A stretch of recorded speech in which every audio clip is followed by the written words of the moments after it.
Tolee nagaa bultanii fayyaa bultanii nagaa galata waaqaa maal barbaaddu kottaa seenaa laalladhaa hundumtuu jira caammaan jira qabsii dheeraa gabaabaa shoortiin loongiin hundinuu jira wanti isin barbaaddan kottaa laalladhaa seenatii shaarbiin jira shaashiin jira wanti isin barbaaddan hunduu jira maal barbaaddu maal isiniif haa ta'u isa kana barbaadu natti fakkaata isa kanaadha. Okay. Ishee kana barbaaddu kuni birrii 50dha. 5 fi duwwaa jechuudha. 50. Kan gurguramus kanumaadha. Kamee laalladhaa hundaafiyyuu isiniif ta'a yoo ta'e gatii isinittiin hima. Baay'ee bareedduudha. Akkuma ijaan ilaaltan kana yeroo uffatanis uffata baay'ee bareedaadha. Birrii 49 isiniif hin kenna birrii tokko isinii qannaseeti jechuudha. Isiniin ta'u kan biraallee ni jira kaayoo isinii kan barbaaddan ta'e kinoorsiis hin jira bifa biraatiin ni jira baay'eetu jira. Kun isiniif haa ta'u tolee haa ta'u 49 kaffaltu jechuudha. Birrii tokko isinii qannase wanta yeroo baay'ee ana bira dhuftaniif jechuudha. Akkasii tolee haa dhoko.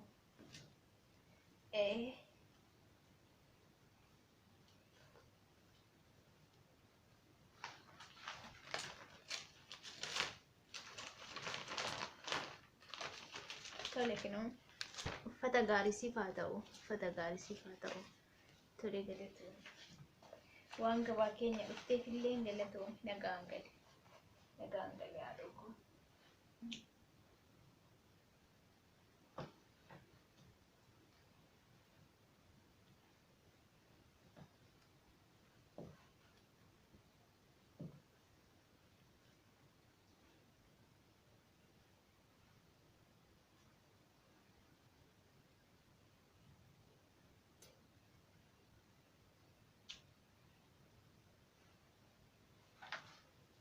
Nagaa bultee fayyaa bultee nagaa galata waaqaa fayyaa nagaa akkam jirtu nagaa isa kaneette lakki isa kanan gurgurru wantuma baay'ee jaalannuu fi waan baay'ee nutti tolee fi as kaayeen ilaalumaaf malee kun hin gurguramu lakki hin gurguramu waan gurguramu sitti fakkaate miti hin gurguramu inni waan biraa bitachuutii dandeessaa waan sitti tolee jechuudha as keessaati rakkoon qabu.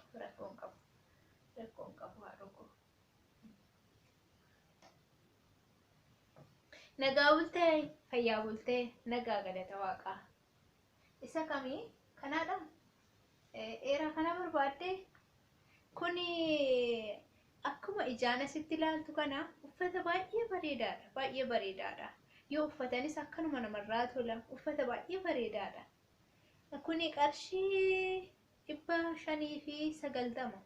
590 ani gatiisaa dabaluu qannasuu osoo hin taane isuma dhumaa sitti mi dhugaa 590 kaffalta taanaan fudhattee deemuu dandeessa. Baay'ee bareedaadha uffanni isaa qulqulluudha baay'ee bareedaadha. Akkuma jaallattu kana. Waan bareedaa maaltu jibbatte silas tolee haa dhugu. Laallettaaree hodhu laalladhu ka. Iki laalladhu achitti uffadhuuti. Laalladhu. Baay'ee sirraa bareeda dhugaa. Akka yaade ol sirraa bareeda. Uffata baay'ee gaariidha. Kana oliyyuu doo dabaltee fudhatte waan si miidhu qabu. Tolee haa ta'u haa dhugu. Baay'ee bareedaadha uffanni isaa. Baay'ee bareedaadha.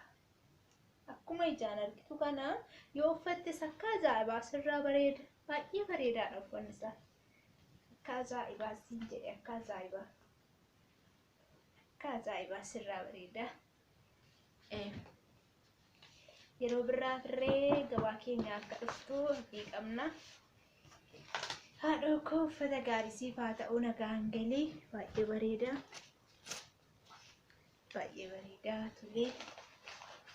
Tolee galatoomii gabaa keenya waan dhufteef illee galatoomii yeroo biraarree akkanumatti kootu nu daawwadhu siin jenna. Ulfaadhu haadha koo nagaan galii uffata gaarii siif haa ta'u. Gaariidha haadha koo. Akkasitti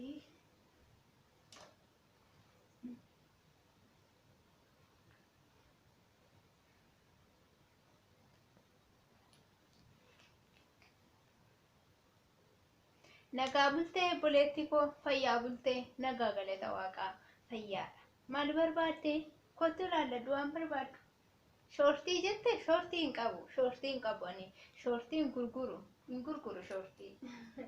Shoortii gurguru shoortii jettee haadha koo shoortii hin gurguru ani anoo kan gurguru uffatuma akkanaa kana kan gurguru caammaas baay'ee bareedaatu jira yoo barbaadde bitachuu dandeessaa. Wanta hedduutu jira jaakeettiin jira waan baay'ee qaba jechuudha suuqii keessatti kan argattu. Haadha koo shoortii yeroo biraan sii fidaadhaaf hin qabu. Tole nagaatti. Haadha koo akkasittiin gabaa keenya daldalanneetiin ilma namaa akka jireenya ilma namaa fi yoo hojiin hojjenne jireenya ilma namaa hiikaa maalii qaba jettee haala kanaanii gurguranneeti.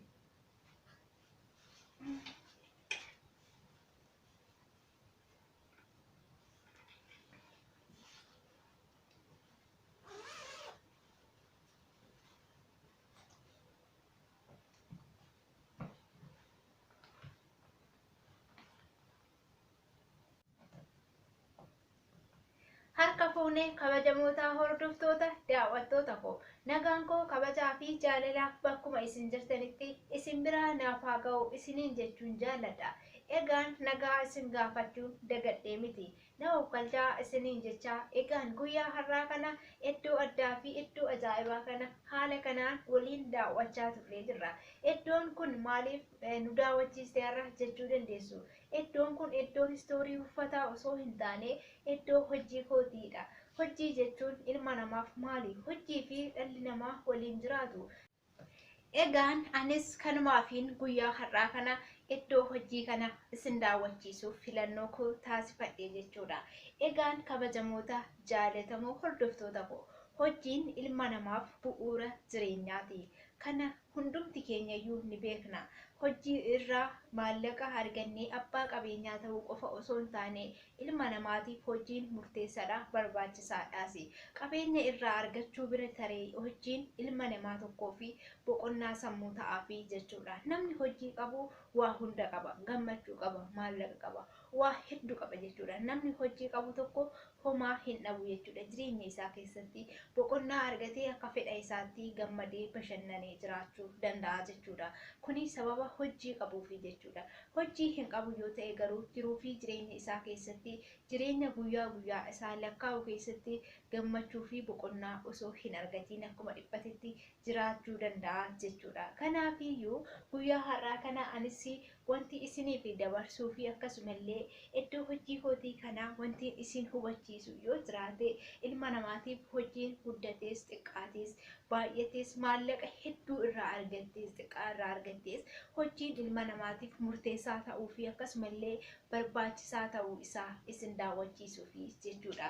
Hojiin egaan kaapitaala guddaa irraas jalqabii xiqqaa irraas jalqabii jijjiiramaa fi hojjetta yoo ta'e kaayyoo qabda yoo ta'e karoora qabda yoo ta'e jireenya kee boruu fooyyeffachuudhaaf waan tokko irratti xiyyeeffattee hojjetta yoo ta'e hojiin guddaa fi xiqqaa hin qabu jechuudha. Hojiin guddaas ta'e xiqqaas ta'e ilma namaatiif murteessaadha, barbaachisaadha illeedha jechuudha.